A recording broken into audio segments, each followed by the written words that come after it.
So hello everyone, आप सभी का स्वागत है आपके अपने YouTube channel trick X Y Z.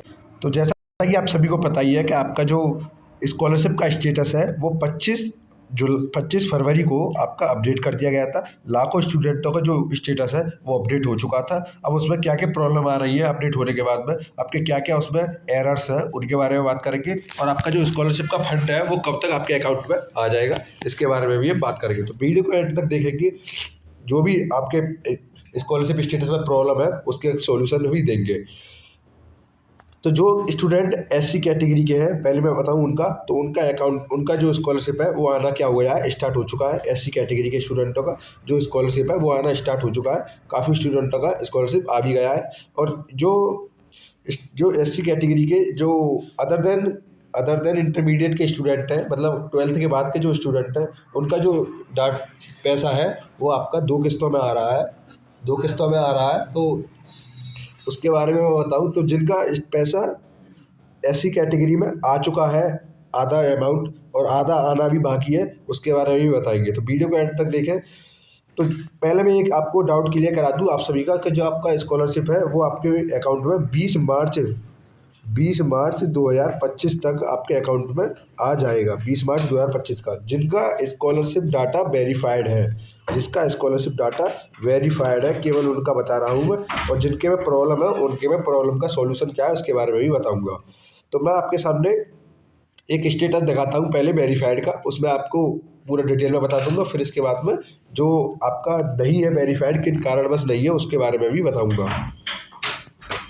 तो ये देखिए स्कॉलरशिप का वेरीफाइड है, वेरीफाइड स्टेटस है। तो इसमें देखिए जो आपका करंट स्टेटस है वो भी वेरीफाइड है। इसमें जो आपके 25 तारीख को वेरीफाइड हुए थे उसी टाइम का ये वेरीफाइड है। और आपका ये recommended district scholarship welfare officer द्वारा भी क्या है, वेरीफाइड है। तो इस टाइप के जो फॉर्म है उनका जो है कोई भी स्कॉलरशिप आने में प्रॉब्लम नहीं रहेगा। उनका जो फॉर्म, जो फंड है स्कॉलरशिप का, जो उनका पैसा है वो उनके अकाउंट में 20 मार्च तक आपके अकाउंट में क्या हो जाएगा, आ जाएगा।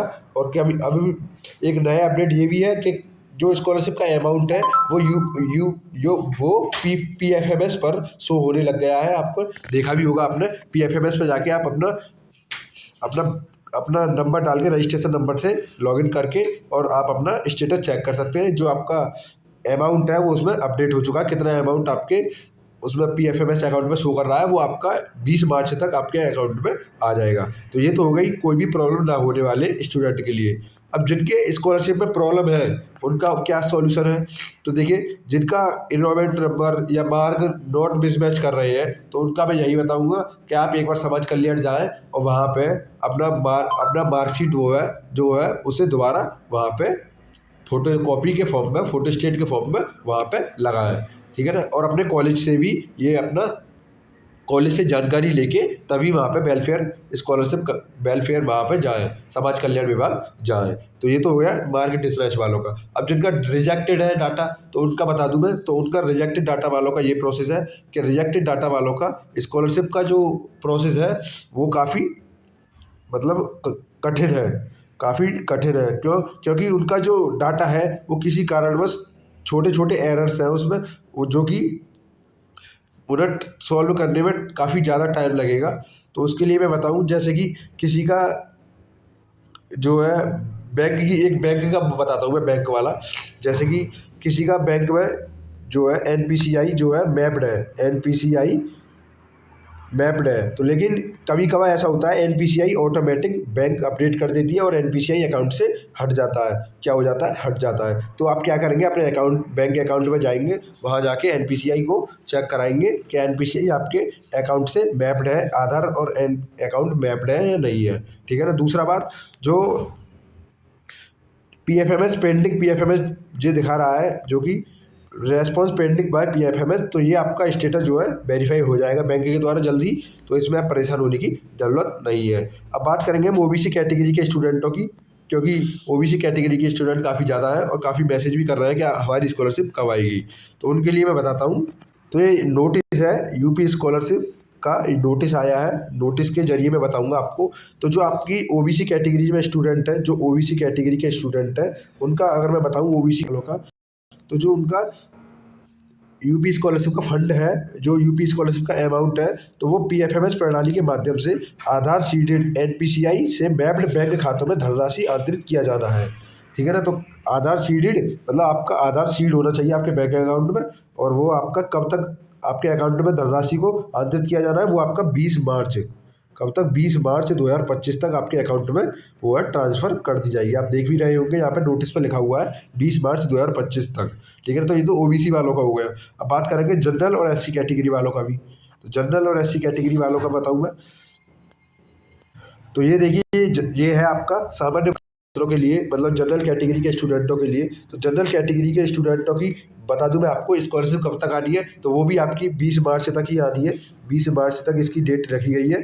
20 मार्च तक आपके अकाउंट में ट्रांसफ़र कर दी जाएगी। लेकिन जिनका वेरीफाइड है केवल उन्हीं की स्कॉलरशिप इसके द्वारा वेरीफाइड स्टेटस के द्वारा ही आपके अकाउंट में डाली जाएगी। जिनका प्रॉब्लम है या कोई भी बैंक इश्यू है तो उस कारणवश उसमें पेमेंट डालेंगे तो वो क्या करेगा, रिजेक्ट कर देगा। तो इसीलिए आप अपनी बैंक में जाके कंटिन्यू चेकिंग कराते रहें कि आपका कोई प्रॉब्लम तो नहीं है, आधार सीडेड है, एनपीसीआई मैप्ड है या नहीं है, तो ये आप करवाते रहें। ठीक है ना। अब ये तो हो गया सामान्य वर्ग के छात्रों के लिए, जनरल कैटेगरी के छात्रों के लिए। अब बात करेंगे हम एससी कैटेगरी के स्टूडेंटों के लिए, एससी और एसटी कैटेगरी के लिए। तो जो एससी और एसटी कैटेगरी के स्टूडेंट हैं उनके बारे में अगर मैं बताऊं तो उनका जो अमाउंट है वो भी आपका 20 मार्च 2025 तक, वो भी आपका 20 मार्च 2025 तक क्या है आपके अकाउंट में ट्रांसफ़र कर दिया जाएगा। और जो आपका एससी कैटेगरी में जो भी स्टूडेंट है उनका स्कॉलरशिप आना स्टार्ट भी हो चुका है। और जो नाइन्थ टेंथ 11th 12th वाले स्टूडेंट हैं उनका भी स्कॉलरशिप जो है स्टार्ट हो चुका है ना। और जो अदर देन इंटरमीडिएट के स्टूडेंट हैं, मतलब 12वीं के बाद वो कोई डिप्लोमा या कोई ग्रेजुएशन वगैरह कर रहे हैं, उनका मैं बताऊं तो उनका जो स्कॉलरशिप है वो 2 किस्तों में आना स्टार्ट हो चुका है। फर्स्ट जो इंस्टॉलमेंट है आपका पहली धनराशि है वो आपके अकाउंट में आ गई है। कुछ स्टूडेंटों की आ गई है और अभी बाकी स्टूडेंटों की नहीं आ पाई है, ज़्यादा संख्या में अभी नहीं आई है, तो उसके बारे में भी मैं बताऊँगा। तो ये तो होगी आपकी स्कॉलरशिप कब कब आने वाली है। अब बात करेंगे जिनका प्रॉब्लम चल रहा है, क्या क्या प्रॉब्लम उसमें आ रहा है, तो स्टेटस के जरिए मैं आपको दिखा के उसका सॉल्यूशन देने की कोशिश करूँगा। तो देखिए ये है आपका एक स्टेटस जिसमें देख सकते हैं आप obtained total mark with university upload data. तो ये कुछ इस टाइप से स्टेटस आपके दिख रहे हैं जिसमें प्रॉब्लम्स आ रही हैं। तो उनके लिए मैं बताऊँ, आप अपने कॉलेज से और समाज कल्याण विभाग के द्वारा जाके वहाँ पे अपना जो आपका हाई स्कूल या इंटर की मार्कशीट का डाटा मैच नहीं कर रहा है तो उससे डाटा मैच कराएं फ़ोटो स्टेट से। और उसके बाद क्या करेंगे, आप अपने कॉलेज से भी अपना डाटा सही कराने की कोशिश करेंगे, क्योंकि कॉलेज वाले ही आपका डाटा सही कर सकते हैं और कोई नहीं कर सकता है। तो क्या करेंगे, कॉलेज वालों के पास जाके पहले उनके कॉलेज वालों के पास जाकर अपना प्रॉब्लम बताएंगे, फिर वो प्रॉब्लम के जरिए ही आप समाज कल्याण विभाग जाएंगे। ठीक है ना। तो इस टाइप से ये वाला इशू आपका इस टाइप से सॉल्व होने की संभावना रहेगी। और कुछ इस टाइप के स्टेटस भी है, जो ये अलग स्टेटस है। इसमें देखेंगे आप लिखा हुआ है rejected by district scholarship committee, मतलब डिस्ट्रिक्ट स्कॉलरशिप कमेटी से ये फॉर्म रिजेक्ट कर दिया है। इसका रीजन क्या था, इसका रीजन लिखा हुआ है यहाँ पे, result yet not be declare, result yet not declare. तो इसका ये प्रॉब्लम है, तो इसका कोई भी सॉल्यूशन नहीं है। ये आप क्या करेंगे, इसका स्कॉलरशिप आने की जो चांसेस हैं वो बहुत ही कम रहेंगे। इस वाले स्टेटस के जो आपका स्कॉलरशिप आने के चांसेस क्या रहेंगे, बहुत ही कम रहेंगे। तो ये क्या करेंगे, एक बार अपने कॉलेज पे जाएंगे, कॉलेज में जाके ये प्रॉब्लम बताएंगे, फिर क्या करेंगे समाज कल्याण विभाग में जाके अपना ये प्रॉब्लम सॉल्व कराएंगे। ठीक है ना। देखिए रीज़न भी दे रखा है क्यों आपका फॉर्म रिजेक्ट किया गया है। ठीक है ना। तो इस टाइप से ही आपको ज़्यादा परेशान नहीं होना है, आपको साफ रीज़न पता है क्या रीज़न है, उसी रीज़न के हिसाब से आप अपने डॉक्यूमेंट्स लेके समाज कल्याण विभाग में जाके अपना स्टेटस जो है सही कराने की कोशिश कर रहे हैं। ठीक है ना। तो ये मैंने आपको पूरी इन्फॉर्मेशन आप बता दी है, कैसे कैसे आपको सही कराना है ये भी बता दिया है। तो अगर इसके रिगार्डिंग अगर कोई भी और भी डाउट हो आपके, कोई भी अगर और डाउट हो तो आप कमेंट सेक्शन में बता दें, उसमें अब नेक्स्ट वीडियो में जो भी इन्फॉर्मेशन होगी उसमें उस डाउट को हम क्लियर करेंगे। तो मिलते हैं फिर नेक्स्ट वीडियो में, तब तक के लिए थैंक यू।